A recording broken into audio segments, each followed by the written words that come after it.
Size anlatacağım hikaye, çocukken amcası tarafından tecavüze uğramış, ailesinden şiddet görmüş, kocası tarafından zorla genel eve satılarak hayat kadını yapılmış, şimdi ise çok farklı bir konumda olan Ayşe Tükrükçü'nün bizzat kendi ağzından, röportajlarından derlenmiş öyküsüdür. Bu gerçek hikaye kimileri için oldukça hassas olaylar içermekle birlikte, olur ya, Ayşe abla ya da bir yakını bu videoyu izlerse ve benim bir yanlış aktarımım olduysa, şimdiden kendisinden özür dilerim. İyi seyirler.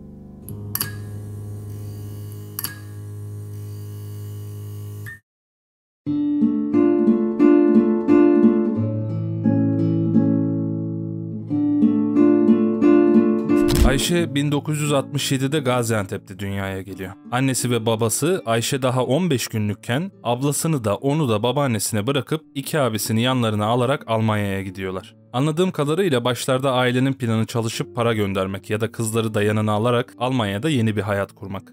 Ama işler böyle yürümüyor. Aile yanına aldıkları oğullarıyla birlikte Almanya'da bir şekilde yaşamlarını sürdürürken geçen 4 yılın ardından 9 yaşındaki oğulları Berlin'de bir su kanalına düşerek boğuluyor. Ayşe'nin söylediğine göre fakirlik, cehalet, bölünmüş aile fertleri gibi dertler varken üstüne bir de böyle bir acı meydana gelince aile tamamen yıkılmaya başlıyor. Hatta yine Ayşe'ye göre tabiri caizse abisi o kanalda boğulduğunda aslında tüm aile o kanalda boğulmuş oluyor. Sonra aile cenazeyi Antep'e getiriyor ve defnediyorlar. İşte Ayşe anne ve babasını 2 haftalık olduğu yeni doğduğu günleri saymazsak ilk kez o zaman görüyor. Cenaze, defin işlemleri derken aile daha fazla kalmadan geldikleri kadroyla geri Almanya'ya dönüyorlar. Ayşe'nin annesi bu süreçte bir daha hamile kalıyor. Türkiye'ye geliyor, Ayşe'nin kardeşini doğuruyor, onu da orada bırakıp tekrar Almanya'ya dönüyor. Ayşe, ablası ve yeni doğan kardeşi babaannesiyle birlikte Antep'te kalmaya devam ediyor. Yani bırakılan çocuklar anne babasını görmeden, tanıyamadan bir şekilde büyümeye mahkum oluyorlar. Yine bu anne babasız geçen günlerin ardından 3 yılın sonunda aile Türkiye'de kalan çocuklarının yanlarına Almanya'ya alıyor. Burada sanki hikaye biraz güzelleşecek gibi oluyor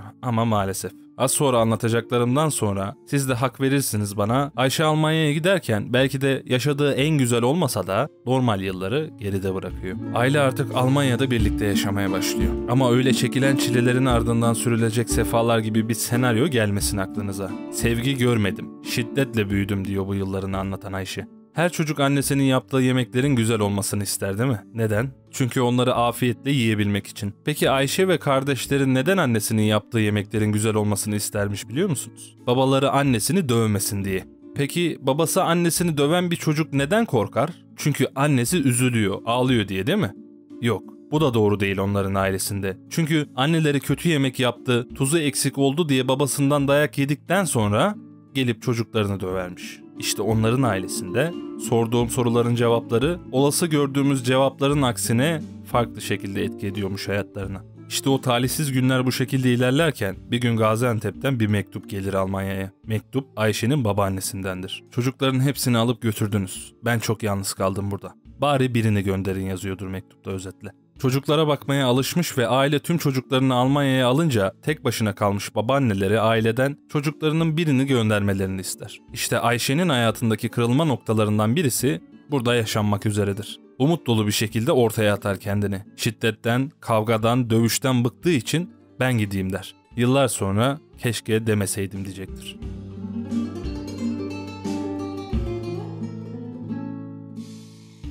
Aile kabul eder ve 9 yaşındaki Ayşe'yi Antep'e babaannesinin yanına gönderir. Nitekim dayaktan, kaostan kurtulmuş, en azından daha normal bir yaşama kavuşmuştur. Günler babaannesiyle geçerken bir gün Ayşe'nin öz amcası Ali Rıza babaannesinin evine gelerek Ayşe'yi alır. Sonra kendi kızını da alarak onlara bir değişiklik olması için Antalya'ya tatile götürür. Yani en azından böyle söyler. Ayşe o kadar kaosun içinden gelmişken böyle bir aktivite tabii ki her çocuğu edeceği gibi onu da çok mutlu eder. Antalya'ya ulaşırlar. Bu kısmı Ayşe'nin ağzından anlatıyorum. Gecenin bir yarısında üzerimde bir şey hissettim. 9 yaşında çocuğum henüz. Ne olduğunu da anlayamadım. Ama o alkol kokan nefesi unutamam. Gözlerimi açtım. Amcam. Ağzımı kapattı ve sus işareti yaptı. Kızı Şengül de yanımızdaki yatakta yatıyor.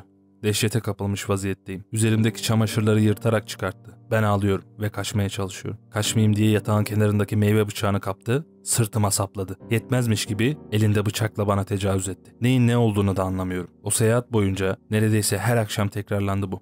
Gündüzleri yataktan kalkacak halim yoktu. Canım acıyordu. Akşama doğru beni kızının önünde yataktan kaldırıp leğenin içine dikip banyo yaptırıyordu. Her yerimi kurulayıp gene akşam için hazırlıyordu. Yıllarca kurulanmadım ben. Duştan çıktım, kendi kendime kurudum. O kadar iğrenirim kurulanmaktan. Hep Ali Rıza aşağılığı gelir aklıma. İşte o mutlu mesut gidilen tatil böyle cehennem olur Ayşe'ye. Geri Antep'e dönerler. Babaannesi dahil kimseye bahsedemez bundan. Hatta yıllar sonra bunlar yaşanırken yandaki yatakta yatan kuzeni Ayşe'ye benim her şeyden haberim vardı. Ama aynı şeyleri babam bana yapar diye sesimi çıkartamadım. Kimseye söyleyemedim. Affet beni der. Ayşe'nin Türkiye'ye dönüşünün üstünden 6 aya yakın bir zaman geçerken bu süreçte amcasının yaptıkları sözde tatilde yaptıklarıyla sınırlı kalmaz. Bu iğrençliklere, tacizlere sürekli devam eder. Buna neyse ki denir mi bilmiyorum ama Ayşe'nin Türkiye'de yasal olarak 6 ay kalma izni vardır. Almanya'ya geri dönmesi gerekir. Babası Türkiye'ye gelerek Ayşe'yi alır ve evlerine dönerler.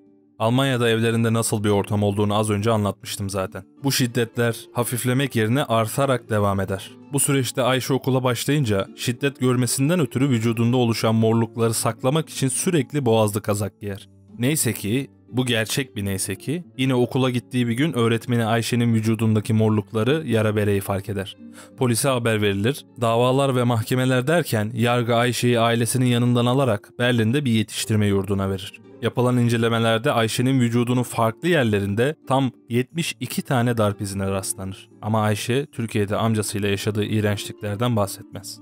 Yurtta geçirdiği günleri hayatımda ilk defa huzurlu ve mutluydum diye anlatıyor. Farklı aktivitelere katılıyor, arkadaşlarıyla vakit geçiriyordu. 11 yaşındayken havuza girmesinin ardından Alman bakıcısı Ayşe'yi duşa göndermiş. Duşunu alıp havluya sarıldıktan sonra geri geldiğinde bakıcısı "Bu kan ne?" diye çığlık atmış. Tabii anormal bir durum yok. Ayşe adet olmuştu aslında. Ama bu ilk oluşuydu ve bunun ne olduğunu bilmiyordu. Bakıcısının çığlığı ve bacağından süzülen kanı görünce Ayşe'nin ağzından "Ali Rıza yaptığında da böyle olmuştu" cümlesi çıkar ve ağlama krizlerine girerek bayılır. Bakıcısı bir sorun olduğunu anlar. Ayşe hemen hastaneye götürülür ve pedagoglarla görüştürülünce Ayşe'nin amcasıyla yaşadıkları 2 yılın ardından ortaya çıkar. Haliyle Ayşe'nin ailesine dava açılır. Mahkemeye dair detay vermiyor ama Ayşe'nin dediğine göre bu tecavüz olayıyla ilgili ilk sözü maalesef annesinden duyar. "Sen gittin kendini orada burada bilmem ne ettirdin. Suçunu da amcanın üstüne atıyorsun. Musun sen?" dedi. Cümle bu. Hiç aklımdan çıkmaz. O günden sonra annemi asla affetmedim.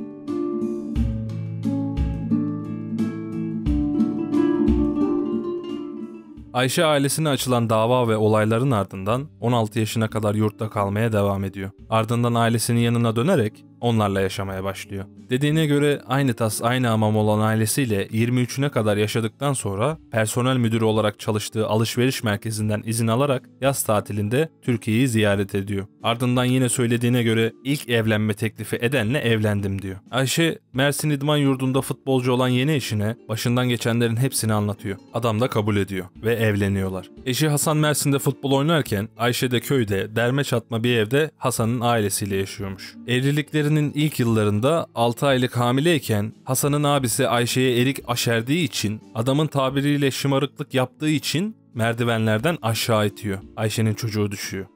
Olaydan 3 gün sonra Hasan Mersin'den geliyor ve Ayşe'yi Antep'e götürüyor. Fakat detayları belli olmamakla birlikte bir süre sonra boşanıyorlar. Ayşe dul kalıyor. Bu kadar zor bir hayata sahip bir kadın daha neler çekebilir peki? Buyursunlar.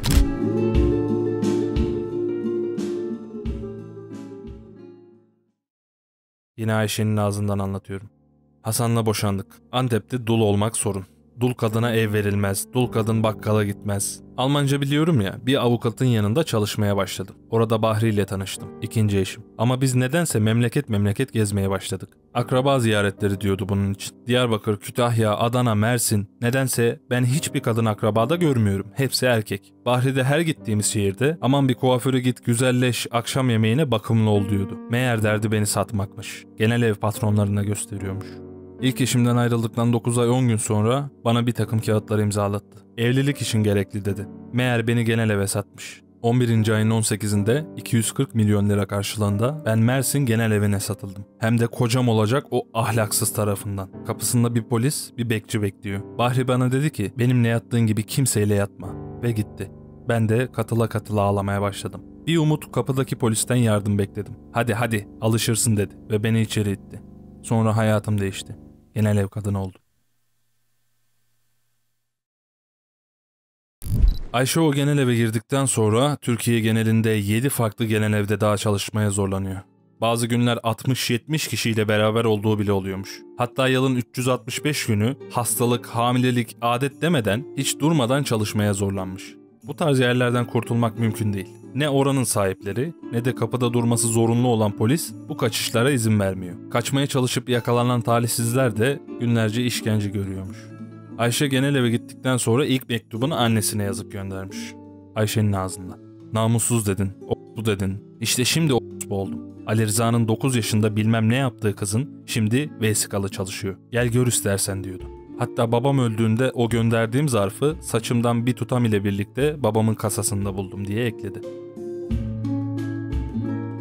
Bini aşkın erkekle beraber olmak zorunda kalan ki bu müşterilerinden biri de eniştesi olan Ayşe, orada geçirdiği nefret ve acı dolu 3 yılın ardından kendine aşık olan bir müşterisiyle evlenerek bu iğrenç yerden kurtulmayı başarır. Tabi bu evlilik öyle ha deyince olmaz. Onunla evlenmek isteyen adam meteliksizdir. Ayşe hem zorla tutulduğu yer evleneceğini öğrenince oranın kendine çıkarttığı sözde borcu hem de oradan çıkabilmesi için kanunen koyulan düğün yapılmalı ve video ile kayıt alınmalı şartlarını kabul etmek zorunda kalarak bir süre daha bu sefer oradan çıkmak ümidiyle diğer zamanlardan çok daha fazla çalışarak bu lanet yerden düğün yaparak kurtulur.